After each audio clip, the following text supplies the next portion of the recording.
The following podcast may contain adult language and conversations revolving around situations not suitable for immature audiences. Spoilers and general political incorrectness can often be expected, so listener discretion is advised.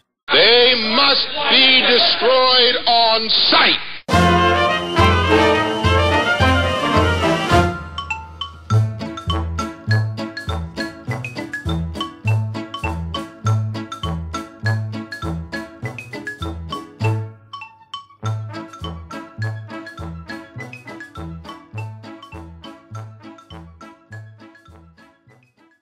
Alright, we're back for another episode of They Must Be Destroyed on Sight. The returning Daniel Harper is with me this week. Hi, how's it going? Sorry I've been missing. Yeah, we haven't recorded in about a month together. I've been avoiding you. Yeah, I assumed as much. It's one of those things. I was just like, oh, fuck that guy. We're going to be... I'm only going to be on to talk about artsy-fartsy movies from now on. You know. Oh, I see. Okay. So, well, next... Only German expressionist films from the 30s. That's all I talk about. Okay. Well, I got a couple of those, or we could do a Fellini month next month or something like that. Yeah. No, avant-garde cinema from Andy Warhol, you know. Oh, all right. Let's, you know, if it wasn't made in Eastern Europe during the Soviet bloc era, and if it is not, and if it is subtitled, I will not watch it. It has to be unsubtitled for me to. No, sorry. You know, like it's all gonna look like Worker and Parasite from The Simpsons. There, that right? one. Exactly. You know that's all. Those are the kinds of films I talk about now. That's it. That's great. So we're gonna go through a few different things here. We're gonna be catching up on some business here. We do have a movie to review. This is going to be the first episode of Zombie Month. Nazi Zombie Month, to be specific. Very specific Zombie Month, yes. Yeah.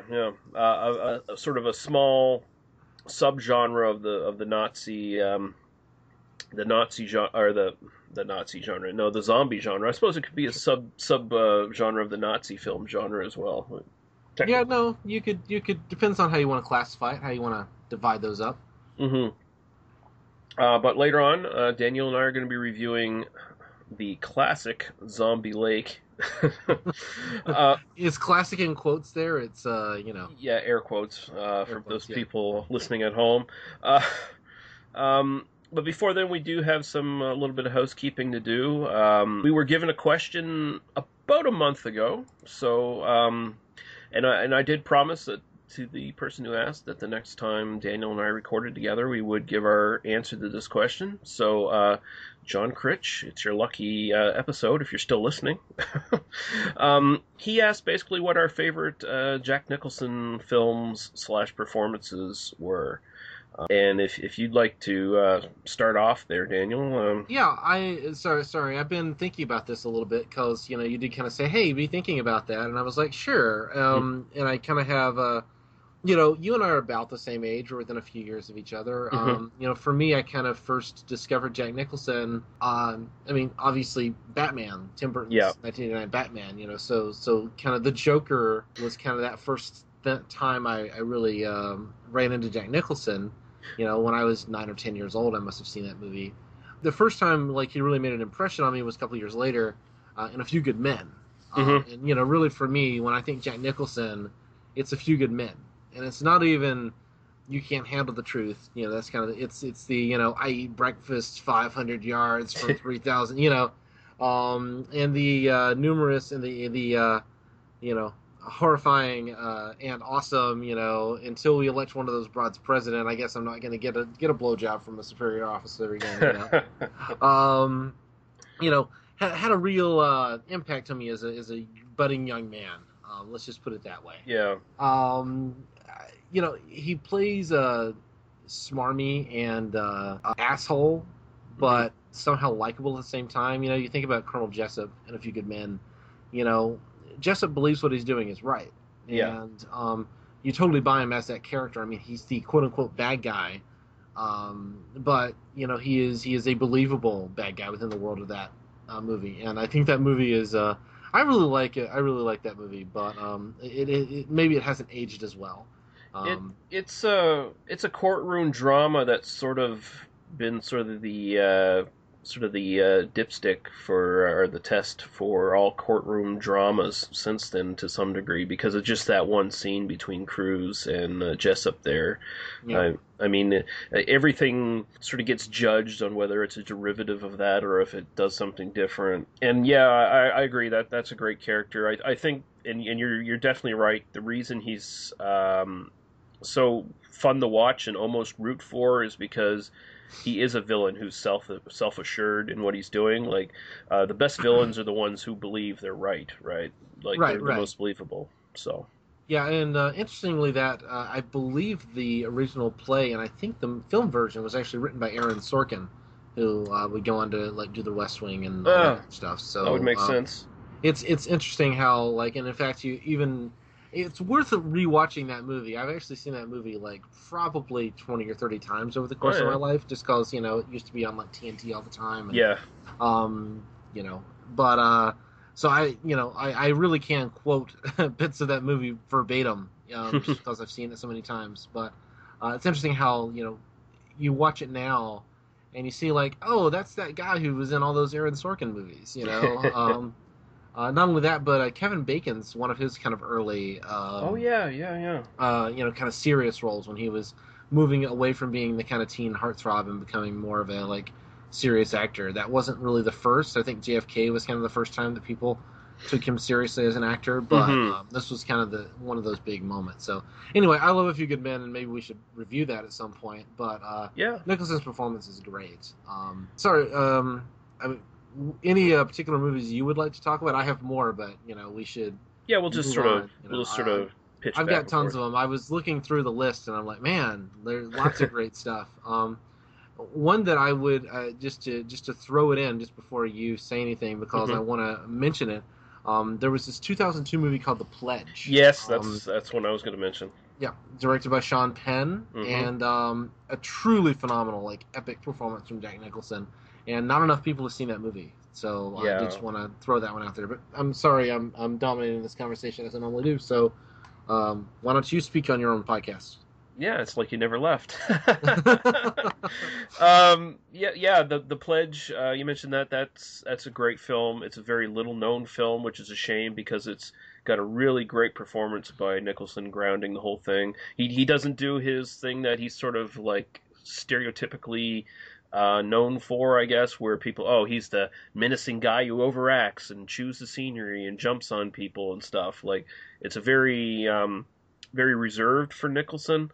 And it's a very good film about basically obsession. I don't want to give away the plot too much because actually I think that's probably one we should review at some point too. Yeah. And the less you know about it going in, and the less you feel wedded to a structure for that film, I think the more you'll enjoy it. But it's definitely worth seeing. I actually saw that one theatrically, if you can believe it. Oh yeah, cool. Yeah. Another one that comes to mind right away for me, and this was actually probably the first or second performance I saw of his, and I probably didn't know it was him at the time, but it was a movie I saw as a kid. The original Little Shop of Horrors, 1960, where he played Wilberforce, which is where he basically it was just a bit part, where he played a masochist who enjoyed getting his teeth pulled out in the dentist's office. Yeah, no, he is, it's amazing to see some of these guys before they were big, because that was what, 59, 60? 60, yeah. So, he looks like a baby. Yeah.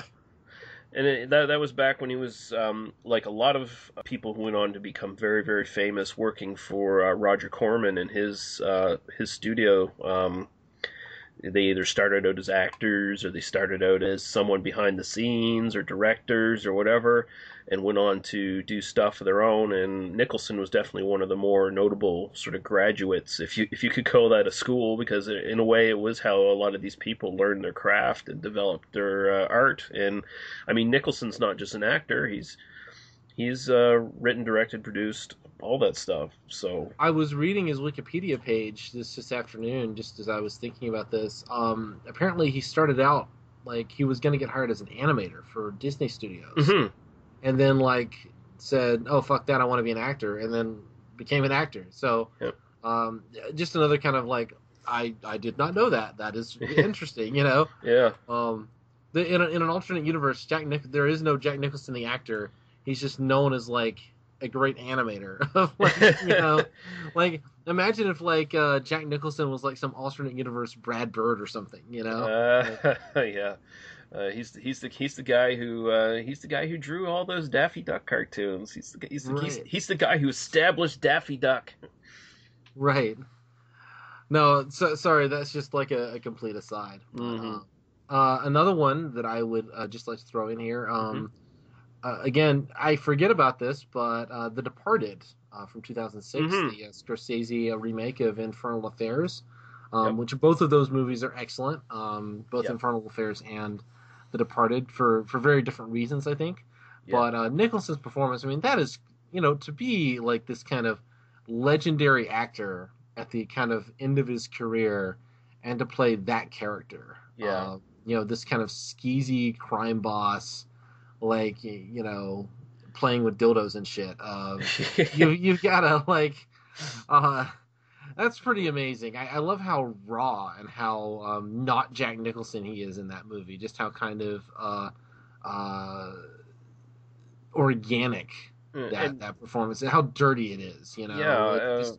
he feels like a man made of slime. You know. Like, Yeah. Like his whole persona in that is just dripping disgusting evil to so many different degrees, and I mean it's almost a performance where he outdoes his past repertoire, where it's like you didn't think you could see anything new from Jack Nicholson, and he kind of brings a little bit new to that performance. Like it's like, well, oh wow, there's that Jack Nicholson that maybe no one's ever seen before, you know, like. Absolutely. And it kind of reminds me at the same time where also he sort of brings back a bit of that, I guess, that mojo that maybe people thought he lost for so many years, where he's just doing stupid romantic comedies and stuff and being the cranky old guy that eventually everyone learns to love and all that shit. He sort of reminded me of the cameo performance from Robert De Niro in American Hustle, where he just all of a sudden is like, oh, there's the old Robert De Niro again. Right. You know, No, I get that, yeah, where it's just like, oh, no, I get that. I actually like, I think you're thinking of the, what was it? I forget that Nancy Meyers movie, Something's Gotta Give. Yeah, I think that's what it is, yeah. Yeah, no, I've seen that. It's better than it had any right to be in some ways, but, he's good at it, you know. Yeah. I think that he did kind of get the, you know, he never fell into self-parody in quite the same way that, you know, you mentioned De Niro, and De Niro was explicitly parodying himself for a long time and just kind of doing like, oh, we're just going to do goofy roles for a while. I don't think Nicholson quite pushed that far in that direction, but you know, there's no like Adventures of Rocky and Bullwinkle on Jack Nicholson's, you know, resume. And it helped that Nicholson probably only made a handful of films in the last 10, 15, 20 years, whereas De Niro's been pretty much working straight through, like just doing role after role, right? So, I mean, you think about Nicholson, you know, in the 90s, kind of when I discovered him, you know, because that was when I was old enough to understand who he was. In the early 90s, you know, you think like he was in a bunch of stuff in that kind of period between like 85 and 95 that was kind of forgettable, and he was kind of that working actor, that kind of movie star. Yeah. And, you know, once he stopped kind of being able to pull in the crowds like that, he kind of just started just doing the stuff he wanted to do, and he didn't act very much. So, you know, I appreciate that. I like the fact that we don't have this big, you know, stack of like, oh, and those are the shitty Jack Nicholson movies. You know, I mean, there are some bad ones. And I think there are some that get overrated. There are a couple of ones that are considered classics that I think are not my favorites. But another film that I really liked from him, and we're just, you know, this is just, you got to mention it, Chinatown. Yeah, obviously. Chinatown, obviously, yeah. You can't not talk about Chinatown when you talk about Jack Nicholson. Interestingly, the whole she's my mother, she's my daughter moment. It turns out Jack Nicholson was raised by a woman who he was told was his mother, but really was his sister. Yeah, that's right. I read that in a Playboy interview way back when. Yeah. And he discovered it like late in life. Like, no, that was your sister. I was like, what? Interesting there. Yeah, that's a great film. I'd even say the sequel is worth watching, The Two Jakes from 1990. I haven't seen The Two Jakes. I've been meaning to for a long time, but I have not, sat down and watched it. It's highly inferior, but it's still a decent detective film. Well, Chinatown is like one of the top 10 films of its kind ever made. If Roman Polanski ever needed like that one film that like he will go down in history for, it's probably Chinatown. If indeed in 20 years he'll go down in history for making films and not his personal life. Where I'm gonna draw the line is anything that happened before he raped that girl, I consider it okay to watch and appreciate. Mm-hmm. Anyway, that's another debate. But yeah. Any other films you feel like you want to kind of pull out there and? Well, I can just I'll just cite The Shining as an obvious one. I won't say much about it. What is there to say about The Shining except yes, it's Nicholson in particular is genius. Some people criticize it specifically because it's so different from King's book, because in King's book the main character Jack Torrance, it's a gradual descend into madness, whereas the very first scene you see Jack Nicholson is, you kind of get the feeling that the guy's crazy. Right. But it works for Kubrick's film. Especially when you get to the very end of the film and it starts opening up some even wider questions when you see him in the picture in the end there in the hotel.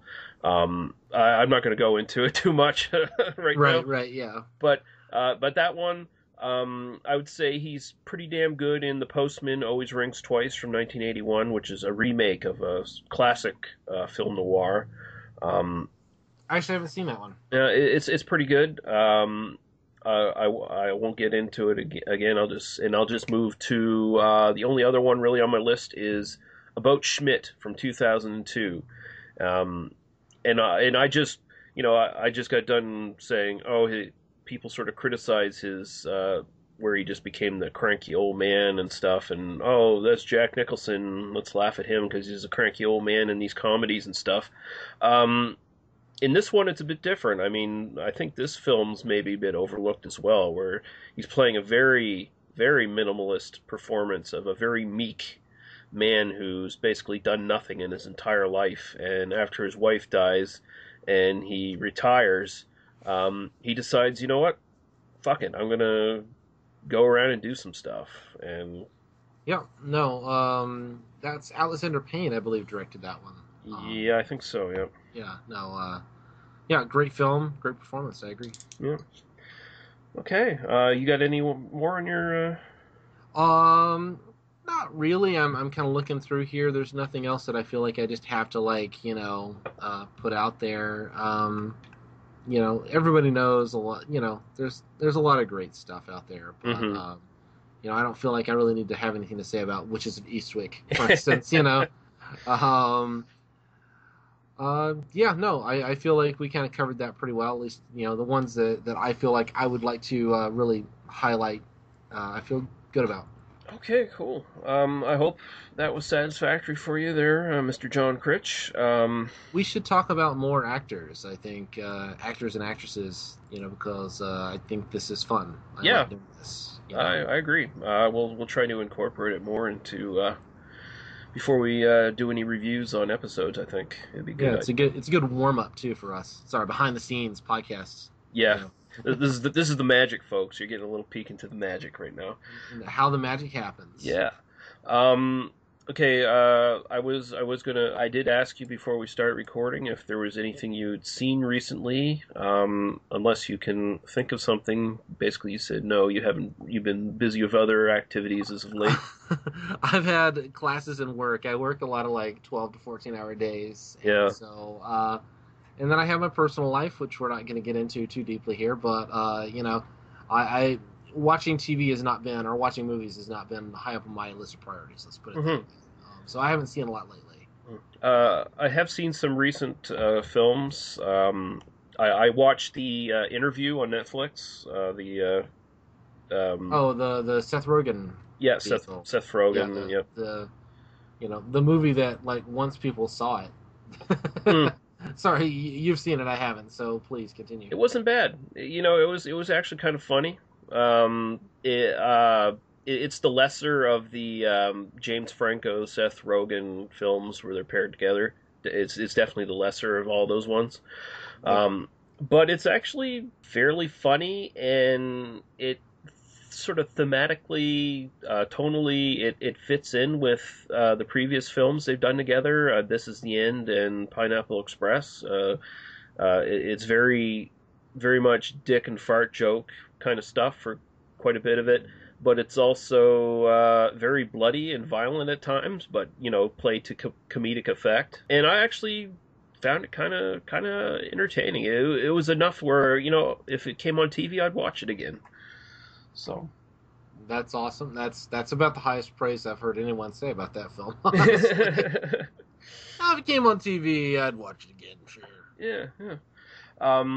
I watched the Aaron Eckhart horror film that quickly disappeared from theaters, I, Frankenstein, from, I think it was just this year or last year it came out. Absolutely terrible. No one should ever bother watching it. I mean, if you watched Van Helsing and thought that was the worst fucking sort of action/horror movie you've seen in the longest time, based on sort of classic Universal monster characters, then you would probably felt like the entire world has fallen away after watching this one, because it's just pathetic. Aaron Eckhart's great in it, by the way. He's really good, but the entire movie is just bullshit. There's like, they just basically create this story around Frankenstein, and Frankenstein's monster, I should say, and the least interesting story they could possibly create around Frankenstein's monster. It feels like a ripoff of the sort of underworld films, those vampire versus werewolf films. Because in this one, basically, you have gargoyles versus fucking vampires, or demons, actually. And the gargoyles look like third-rate CGI test models for the orcs and trolls in Peter Jackson's Lord of the Rings films. And the demons all look like stuff that Buffy the Vampire Slayer would have fucking killed without thinking about it, right? Right. So it's a terrible movie. Don't waste your time on it if anyone was considering it. I don't think too many people were, but just so you know. Another one I watched, and this is one, actually I hope you watch at some point, Daniel. It's on Netflix. Honestly, just because I want someone else's opinion on it. It's called Barbarian Sound Studio. It sounds interesting. It's starring Toby Jones, who's an excellent actor. I'm down. That's it. That's all you had to say. It's a very moody, atmospheric film about a British sound engineer who goes to Italy for a job in the Barbarian Sound Studio, basically doing the music and sound and stuff for an Italian horror film. And the cool thing about it is it's a movie sort of directed at film geeks like you and me, especially ones who are aware of how they used to make films in Italy, where they would record all the sound after the film was shot, or even before the film was shot, but they wouldn't actually be recording on set. Because that's just the way they did it back then in Italy. Like, because you would always have people building sets, breaking down sets while they were filming films. So, I mean, you couldn't record sound in that environment. And plus, it was kind of cheaper to do it this way, too. But it's a very surreal film. It actually it's hard to explain. It feels like the main character is losing his mind as he goes through the film, where suddenly the sort of, not even the film in his real life sort of merges. It's more like the sounds of the film and his real life sort of merge. And it sounds like Blowout, but like with a little bit more surrealistic edge or something. That could be, yeah. Honestly, I hope you watch it at some point so I can get your opinion on it, because I'm still not sure if I really like it or just sort of like it, because there's so much really good sort of film geek kind of stuff that I really do like. Like it looks Well, great. maybe I'll make it a priority to like try to sit down and watch that. Maybe we can like do a little 10 minutes on it in a future episode. That'd be good. That'd be good. Because it's a great looking film, a well acted film, and it is a bit of an eye opener. I was really impressed with it. I'm just not sure if it ends on a very satisfying note. But the only other, well, two other new ones I watched. I saw the remake of The Town That Dreaded Sundown, and How was that? it was good. It was actually pretty good. Awesome. It sort of falls in. Oh, excuse me. It sort of falls into the sort of the genre of like the Scream films and the Mm-hmm. I Know What You Did Last Summer kind of thing, because it sort of has like, that really sort of overly complicated plot with red herrings and stuff going on. But man, they did a really good job on it. Like the effects work is top notch. It's creepy as hell. Probably the only real big problem with the film is that it can't decide if it's a remake, an homage, or some sort of meta statement on the original film. And also, because it recreates the events of the actual film, you basically know what's going to happen as far as the kills and stuff go. You see everything coming. So in that way, it's a bit of a letdown, but it's actually worth checking out. It's not the crap fest everyone thought it was going to be. So Interesting. No, definitely not a crap fest. Yeah. That's a stunning praise from. that's a ringing endorsement considering some of the movies I like. That's fair. Yeah. Another one I saw that's more recent. It's called Joe, starring Nicolas Cage. Say what you will about most of the stuff Nicolas Cage does these days. This was really great performance from him. Really grounded performance where he basically becomes a father figure for this poor kid who's essentially providing for his family because his father is a desperate alcoholic. And his mother is basically an enabler. So it's a really, I don't want to give too much away on that one. It's just a really great film. I was really impressed. I was kind of expecting, we're going to get the Nicolas Cage overacting, going full tilt kind of thing, and he actually sort of reins it back quite a bit, and he only really bursts out with emotion when it's appropriate in the film, and I was actually really impressed with it. So it's worth checking out for people who might have been a little hesitant because, oh shit, Nicolas Cage, am I going to get fucking the remake of The Wicker Man again or some shit like that? Right. Yeah. And two other films, and so we can finish up here and get into the review. Or actually, we got something else to do before the review, but Night Moves from 1975, which is a Gene Hackman film where he plays a private detective. I've seen that one. You've seen that one? Okay, Yeah. good. I love it. Yeah, no, it's phenomenal. I love how it skewers the detective genre, how it basically presents a guy who presents himself as a sort of a classic noir sort of detective, and it leaves him basically totally incapable of dealing with the modern world.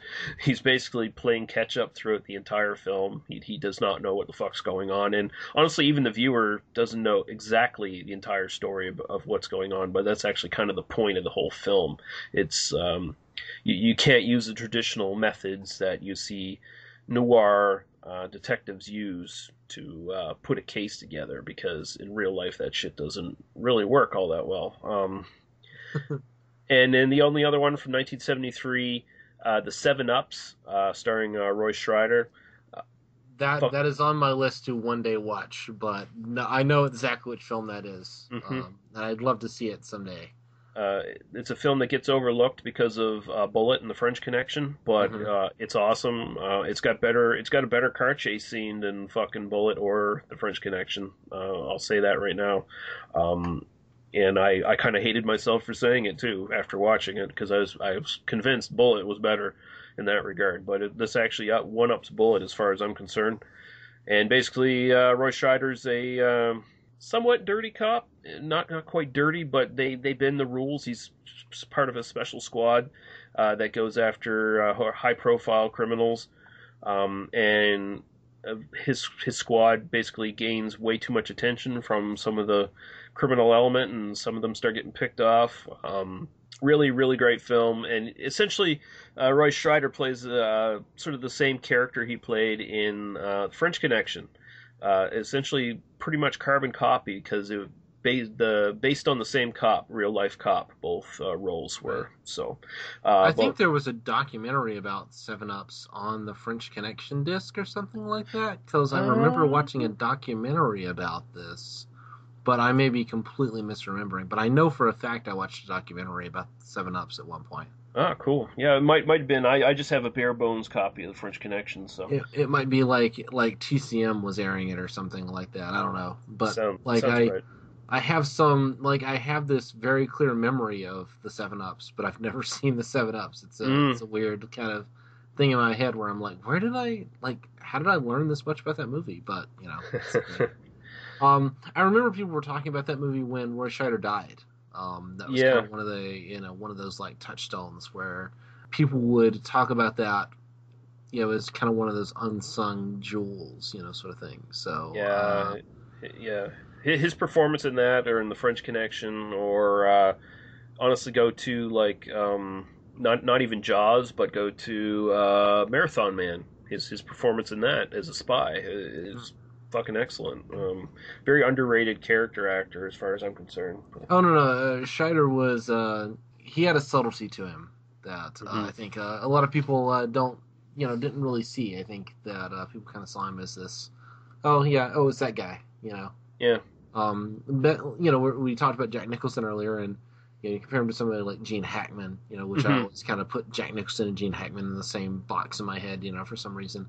Who are both very showy, kind of big. Scheider is much more subtle, much more. He gets across with just an expression, kind of what's going on, and I think it's. I think he's due a revisit. I think it's one of those things where I think people should rediscover how great he really was. Mm-hmm. Also go for All That Jazz or something like that. Right. Probably is one of his most well-known ones. It's funny when you say Roy Scheider, I just think of Sequest DSV. It's child of the '90s again. That's my first. That's my go-to Roy Scheider reference, and I feel terrible about that. But I loved actually the first season of that show when I was watching it, and then they just basically let the whole fucking thing fall apart. It went to crazy town real fast. Yeah.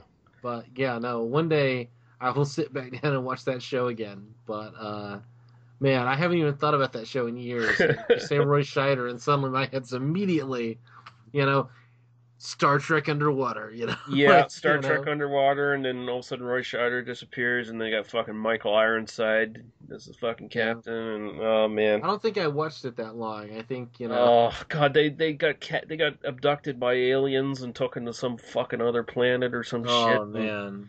But yeah, that. You know what that was? That was the X-Files influence, I think that was even before X-Files, wasn't it? Well, we shouldn't talk about Sequest DSV on this podcast. This, we're way far afield at this point. Yeah.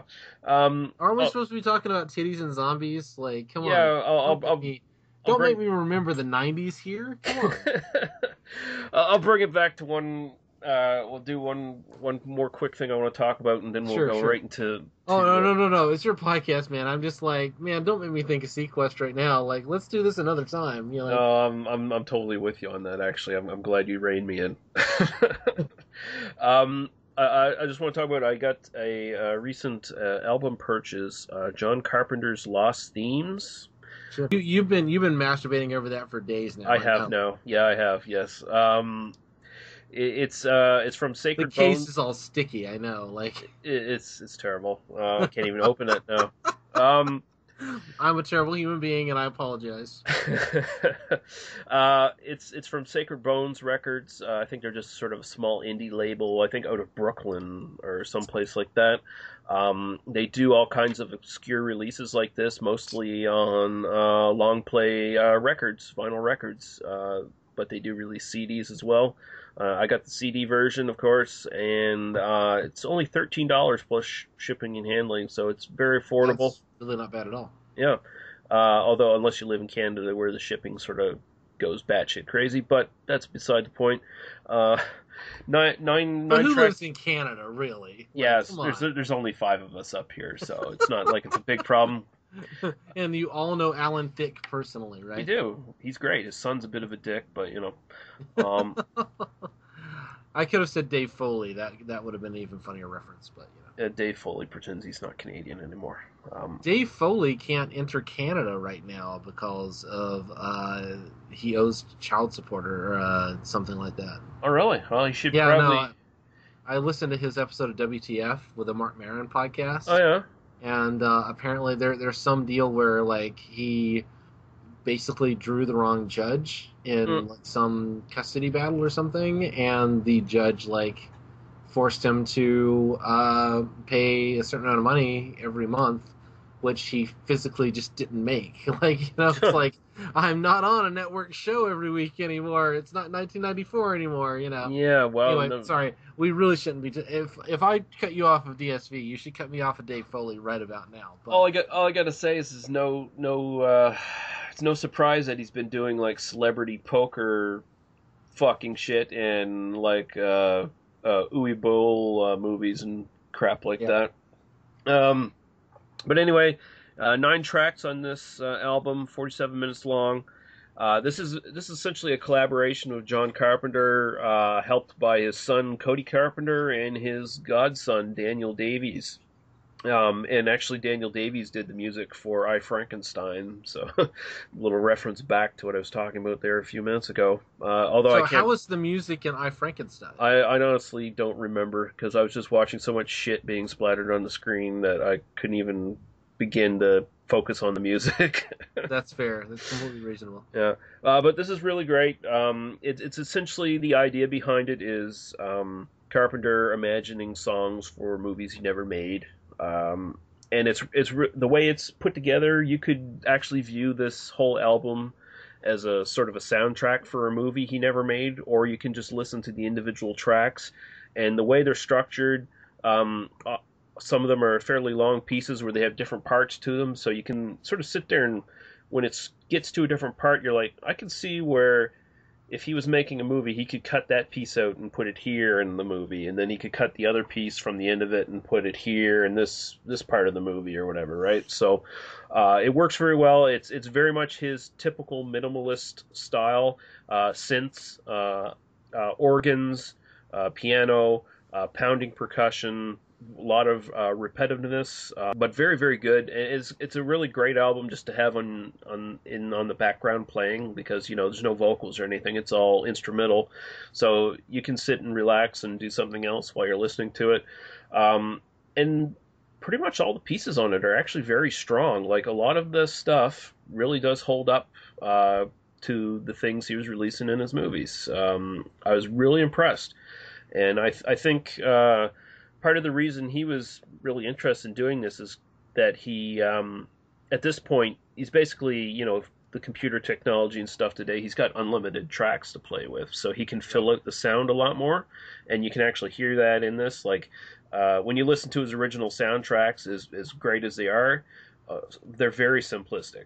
But here you can definitely hear some extra layers on his stuff, and it works very, very well. I'd say if anyone's interested, they should buy it.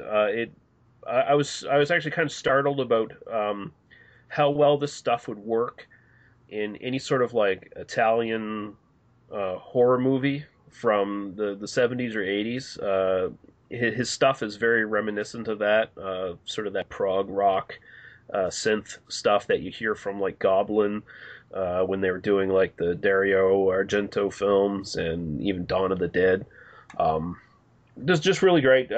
totally recommend it for anyone who wants to get it. You can just go to Sacred Bones and Sacred Bones Records, and you can order it online. Yeah, that's awesome. No, I would definitely be interested to listen to that. So maybe I'll buy a copy. We'll see. All right. So I guess we'll move on now to the main event for the show tonight. And we'll just get rid of this here. Is this the fucking Suckfest? This is well, there was they hinted at some of that in this film, but yeah. This is the film Zombie Lake from 1981, directed by J.A. Laser, which was the pseudonym for Jean Rollin. Some people listening to this might be familiar with who Jean Rollin was, or actually still is. I think he's still alive. He's essentially a French director who is more known for some very artsy-fartsy sort of erotic vampire films.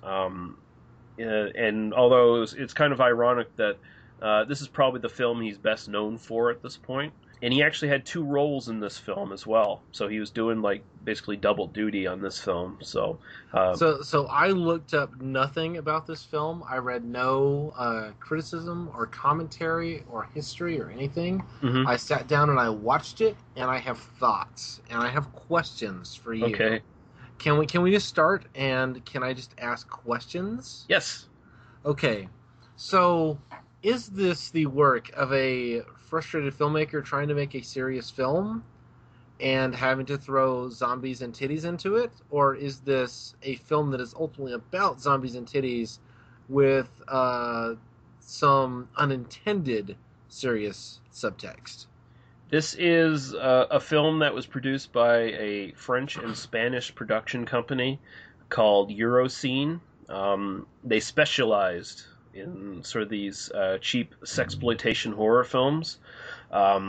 This was from a sort of an era in European cinema where these people were cranking out literally maybe upwards of 20 or 30 films a year at some point, doing everything on a budget.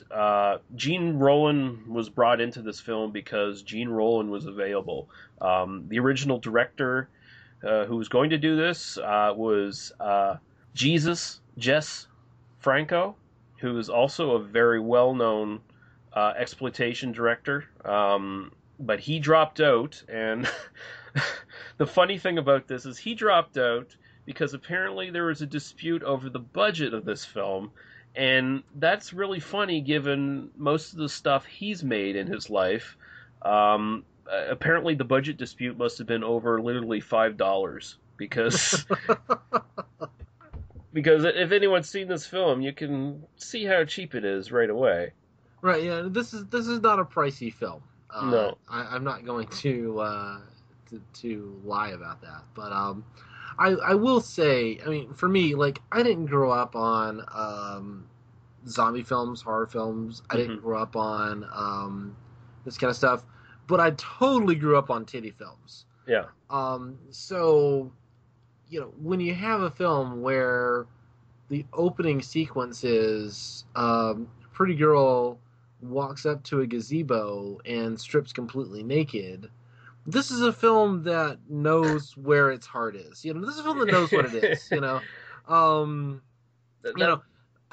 just to kind of bring it into a certain amount of personal, not even personal stuff, but I think you were kind of selling this to me as like, oh, Daniel's going to be really offended by this. Well, I didn't think you were going to be offended by it, but I thought you were probably going to be very perplexed by it. No, it's not even perplexing. Like, for me, this is one part Emmanuel, one part Dawn of the Dead, and like a third of a part or something, like serious film about like the evil that men do, and the sins of the fathers visited upon the sons. Like, and I think it's really interesting that those 3 things actually kind of work well together. I won't say I loved this film, but I liked a lot of it. I liked more of it than I thought I was going to like. All right, interesting. we also are going to Oasis of the Zombies, and that's a film that I thought was horrendously boring. And just I don't know what I'm gonna have to rewatch it because I don't know what I'm gonna say about it, All which right. is why we're not recording about that tonight. But Zombie Lake, I actually watched, and I'm just kind of like, okay, I'm kind of interested in this. So, what do you think of this film, by the way? When I first watched this, I had no idea what I was getting into. I rented this back in, I think it was the mid '90s on VHS, and the VHS cover, like the cover of the poster and everything, it's really cool. Like it looks pretty interesting. Like, ooh, Nazi zombies. They're in a lake. They're killing people and stuff. That sounds pretty interesting. Put it on. I was watching this and I was like, okay, naked chicks. That's really good. Like the opening scene is almost downright pornographic because it's not just showing a little bit. It's showing everything because there's these underwater shots, like looking straight up at the girl as she's swimming. I'm kind of like, it's doing the Jaws thing, but doing it like explicitly, Yeah. because the Jaws kind of has that, like the opening of like, oh, we're gonna go skinny dipping, and then, wow, Steven Spielberg directed a film where you can kind of see a girl's vagina. Like that's kind of awesome in its own way. You go, Steven Spielberg. This is we're not even fucking pretending that we're not basically shooting up into this girl's vagina. Yeah. Water. The way I see that is, oh look, a pretty model got paid for a day's work. Mm-hmm. Like she's very comfortable. I definitely consider myself a feminist, and I definitely consider myself a sex positive feminist, and third wave feminism and all that sort of thing. But or ally, if you prefer, because some people get hung up on men calling themselves feminists, and that's fine. I understand. But at the same time, it's kind of like, okay, this woman is very clearly a model. Yeah. This isn't this. If I learn differently, I will retract this. This doesn't feel like a exploitative situation necessarily. This feels like this is a person who worked very hard on her body to look like this, who was paid to be naked for a few hours on a Tuesday or something. Oh yeah. What I love about the opening sequence, and I will say this legitimately, is the fact that there is a sign that basically looks like icky. The only way I can describe it is like the way that like an 8-year-old would have like a clubhouse. Yeah. And then they would have like a no girls allowed sign or something, and it would have like a little stinky face, and then keep out, and that's kind of what that sign looks like, and it's just pointing to the lake. Yeah. And the naked girl just like looks at the sign, kind of looks around, picks it up, and then just tosses it aside. That sign was probably my, of all the things in this movie, that sign stood out to me as a particular thing of worth noting.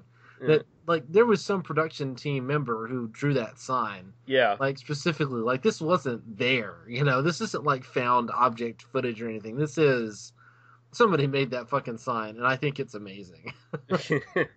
Yeah, it's like, but like back when I first watched it, I was like, okay, I'm cool with I'm cool with zombies eventually showing up. I'm definitely cool with naked women running around. That's great. So far this film seems to be firing on all cylinders. But as soon as we get to the lake, it's quite obvious that it's a pond that a river drains into. And sure. when you get underwater, it's quite obviously a fucking swimming pool. Yeah. No, that's very true. Yeah. Honestly, you see a film like this, and it's just kind of like, yeah, this is basically an excuse to see zombie gore and naked women, and I don't really think too much about the production details on that. Yeah. But you're right. It's very clearly, when you see the underwater stuff, yeah, no, that's not a lake or a pond. That's very clear water. There's chlorine in that water. Let's just put it that way. Yeah. You see, and I'm kind of conflicted because usually I'm not as picky because it's like, hey, if you have an excuse to have women get naked in a film and just have some schlocky bullshit going on in the background, I'm usually all for it. But something about this film, I don't know what it is. It just the total shoddiness of it, and every sort of avenue, every sort of corner of the damn thing. It kind of reminded me of like some of the later Ed Wood films where he just went full on into like sort of nudie, cutie kind of films in a way, where they were just excuses to have naked women on the screen, and they were just very boring otherwise. I think that's something about this film just really bored the hell out of me. Sure. And when films start to bore the hell out of me, I get nitpicky about details. And I don't disagree about that. In fact, for me, it was not the nudity stuff and the kind of like, oh, they clearly filmed that in a swimming pool. For me, it's the endless shots of zombies walking around aimlessly. Towards the middle and end of the film, that kind of did me in terms of the I just want to fall asleep and watch this sort of thing. I'll admit, this is kind of like the thing I started watching, just kind of like, oh, I'll put it on. And like, oh, look, boobies. Like, that's kind of awesome. In the, like, I'm still 13 years old inside kind of way. Yeah. And then, I'm like, okay, so let's pull out my bottle of whiskey and just start drinking a little bit of whiskey. And then, you fall asleep 20 minutes in because there's nothing to prevent you from just, like, chugging on that whiskey sort of thing. I don't know. What did you think of this is the kind of film where you see a female character and in like 15 minutes you will be seeing her naked, or at least topless. What did you think of the the romantic quote unquote elements kind of towards the middle third? Here's the problem with that main storyline, and I don't think I'm giving too much away here, where essentially the story of this fucking abortion of a film is this little French town basically was occupied by German soldiers in World War II. The resistance attacked, and basically the town helped out, and they dumped all dead bodies in the lake. And so that's where the zombies come from, of course. So they've risen from the lake to gain revenge on the town. But there's this romance angle where one of the soldiers tried to protect a townswoman during an attack on the town. And, of course, they conceive a child in one little night of passion before the soldier moves on. Here's the thing. This movie is obviously set in the 1980s. I was going to mention that. Like, they say, like, oh, it's 1952 or whatever. And I'm like, they didn't have short shorts like that in 1952. Mm-hmm. But, the female characters on the the volleyball team or whatever are clearly not dressed for 1952 or whatever. So it's I mean, and the big hair, the hairspray. Yeah, that's another sign. Period detail was not present in this film. Yeah, I mean, they try to. I guess at one point they try to tell you it's in the 1950s, but it's obviously 1980s, and you go with that, and you see that basically there's this story of the undead sort of hero Nazi soldier connecting with his daughter, and his daughter is all of 10 years old at the most. Right. So she's obviously not 40 something, is what she'd probably be in the 80s if this. So that kind of threw me for a loop. Also, the fact that the only credible actor in this film, Howard Vernon, who is actually a fairly well-known Swiss character actor, he's the mayor in the town. He does not age at all from the flashback scenes where he's part of the resistance, basically helping them kill the Nazi soldiers. He still looks like 70 or whatever the fuck age he was at the time. So I don't know what it is, but there was something about just these inconsistencies that made me not even enjoy the nudity. I wasn't even paying that much attention to it, honestly, just because So I do think that there is something to this idea, and you've seen more of the Nazi zombie films than I have, which I've seen barely any. Mm-hmm. So this will be a fun month for me just to get to watch some, shitty zombie movies. But to what, and I kind of bring this up to the beginning because I do think there's something to this idea of, here in I will speak for Americans, and I assume that Canadians can have a similar response to some of this, but we kind of think of wars as something that happens over there, Mm-hmm. like far away, like the idea that there was some atrocity that happened 10 or 15 years ago in a war, and that's like, oh yeah, that pond where the kids go skinny dip, like, Yeah. oh yeah, and you know for me, it feels like there's some kind of potent discussion that this film is trying to have, while at the same time just kind of be a stupid zombie movie. With, I will say that the flamethrower at the end is pretty awesome, but there's not much else awesome about the zombie stuff, and some level of yardage of nubile female flesh, which I appreciate. I'll take my porn where I can get it in 1981. Thank you. But I don't know. Can you speak to that a little bit? Like, what do you think?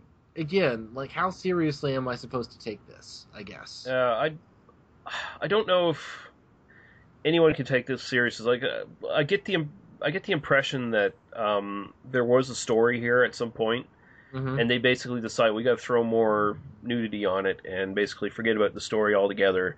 And oh, by the way, we don't have a budget to make the story work at all.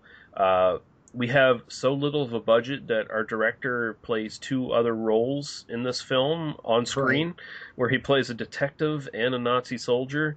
And also, I can see where there actually is an interesting story in there somewhere, but they just get so much stuff wrong that it kind of overshadows any semblance of a story, because they don't focus on it. Like the idea maybe of like a haunted lake, that some sort of residue of horrors of war that still lingers on in a town like that. That's an interesting angle. It's very interesting, especially when you consider the mayor and some of the townspeople, like their role in the deaths of the Nazi soldiers and stuff like that. Like, it is a very sort of traditional horror trope in a way, of the secrets of the past coming back to destroy people who are otherwise, they seem like they're respectable people in the community, but they have this dark past to them, right? But all that stuff is kind of washed away in uh, uh, naked women showing up at the lake for no real reason at all to get killed. Zombies coming up with makeup obviously painted on their faces. The worst zombie makeup I think I've ever seen on film. It's pretty bad, yeah. Yeah, I mean, where you can see there are scenes where you can actually see basically the grease paint that they have on their faces get rubbed off while they're just trying to drown women in the lake. You see them come up taking breaths from coming out of Right. the lake. You see them walking around in the obvious swimming pool. You see where they're not painted green at all, where they just have their usual normal colored flesh around their wrists and their necks and stuff like that. So yeah, it's very distracting. And I don't know. I'm actually kind of mad that this film with so much enjoyable looking naked flesh in it made me kind of hate it. Sure, sure. I don't know. I find it hard to, I feel like this is one of those, the budget and the execution just don't work at all. Hmm. Like, I definitely, I kind of have started to get a yardstick for this. Does this look worse than Doctor Who episodes made in the same era? And the And answer for this is yes. yes, it definitely does. It definitely does. Because obviously Doctor Who is a show, especially in 81, 82, Mhm. was being made on a shoestring budget, basically out of cardboard, and yet they would have pulled off the zombie makeup more effectively than this Hmm. did. So And um, they most likely would have had far better writing going on. Oh no, absolutely. That's true. I don't know. I kind of, when I watch something like this, I want there to be some kind of hook for me. I want there Hmm. to be something that involves me, that draws me in, that gives me some. It's almost like I'm looking for reasons to like it, Yeah. And I did find that kind of overarching story of the lake in the middle of the town that, the kind of buried not sins of the Nazis or sins of the town destroying the Nazis and that sort of thing. I found that was enough to kind of get me through this, and again, I have enough of an appreciation for the kind of softcore porn of it that I was kind of fine watching it. When it kind of devolved into, and now we have bad looking zombies wandering around aimlessly, that was the point at which I was pretty much like, yeah, I'm ready to turn this off now. I don't care anymore. Yeah, because but the last 3 minutes are actually pretty impressive, I will say. The flaming zombies. Yeah, because you look at the scene where they're fighting, the townspeople are fighting the zombies in the town, and that big group of zombies walks up, and all the townspeople come up with their guns and start shooting them. They couldn't afford squibs. They couldn't afford anything. So that you see no bullets, you see no deflection from bullets hitting walls or anything like that. And then you see other scenes where it's just obvious they didn't have time to film more coverage of the scene. So you have, I think it's the first attack, actually, where the zombie comes out of the lake into the town and grabs that one girl.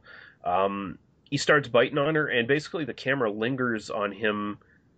Not even really, he's obviously not biting. Like, the actor is basically just giving a hickey to this girl with ketchup in between or something along those lines on her neck, and stuff like that just kind of it destroys my suspension of disbelief to the point where it's like, can we go back to the naked volleyball team now? Or yeah, why aren't we? Why is that not this movie?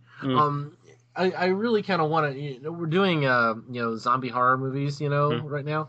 I kind of now want to do a month of titty flicks, Oh, we could do that too, definitely.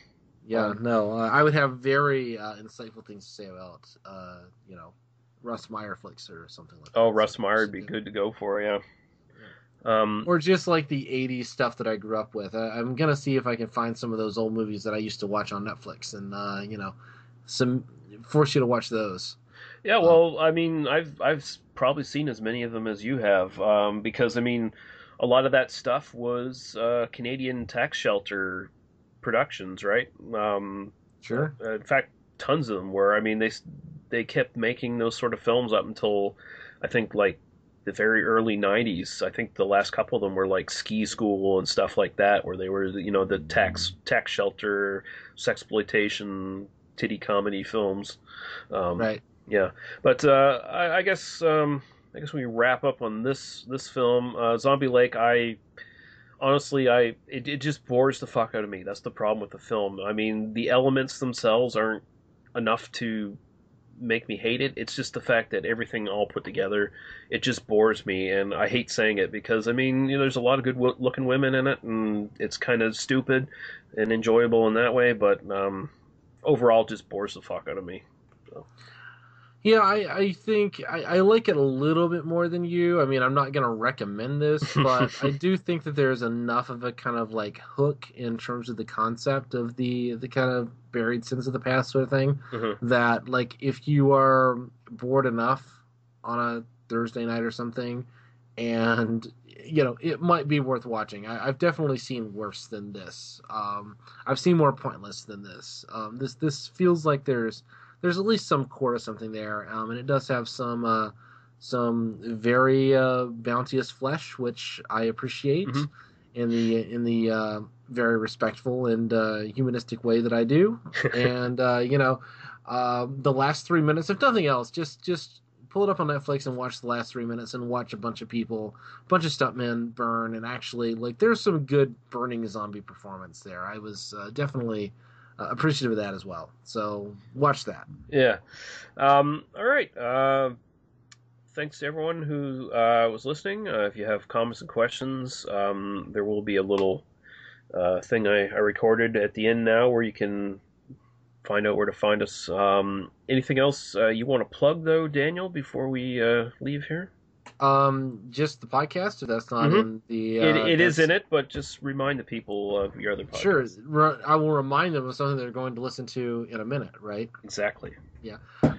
Oi Spaceman Podcast, that's oispaceman.libsyn.com, where my wife and I talk about Doctor Who. So, classic and new series. So check it out if you were a Doctor Who fan. And Lee will be on that podcast very soon now. We're getting to the Third Doctor era, so it's going to be awesome. Yeah. You'll listen to the little trailer we have at the end here, and you'll get all that information. You find all of our links. You can find Paul's links and all that shit, and that's good.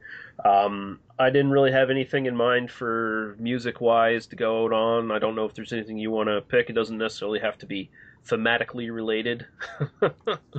I feel like every episode of this podcast should just end with an Ennio Morricone score. If we don't have anything else, that's just sort of how I feel about this podcast. I don't know. Oh, that's you know. Well, that's good. We could end on something good from Europe instead of something shitty from Europe, like the movie we just talked about. So sure, yeah. So I'll just plop something on there. Next episode, Daniel and I record. We'll be doing Oasis of the Zombies, and then from then. Oh, sorry.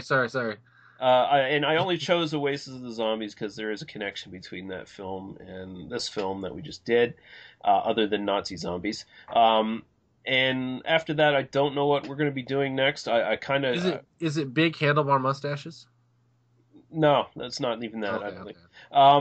But I do want to do Shockwaves. I'm hoping that I can get both you and Paul together to do Shockwaves, which I think is my personal favorite Nazi zombie film.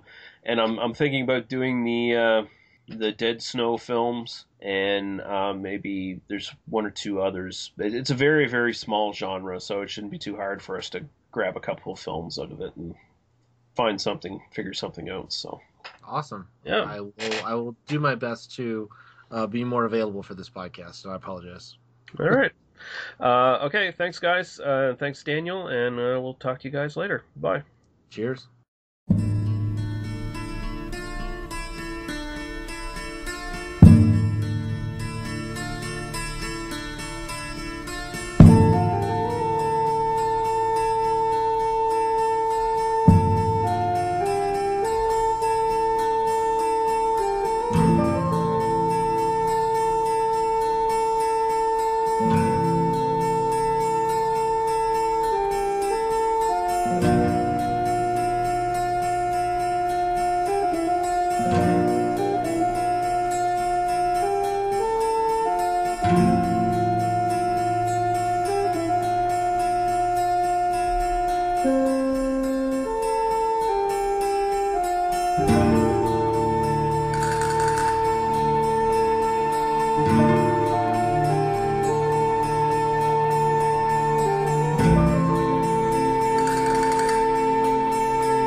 Thank you for listening to They Must Be Destroyed on Sight.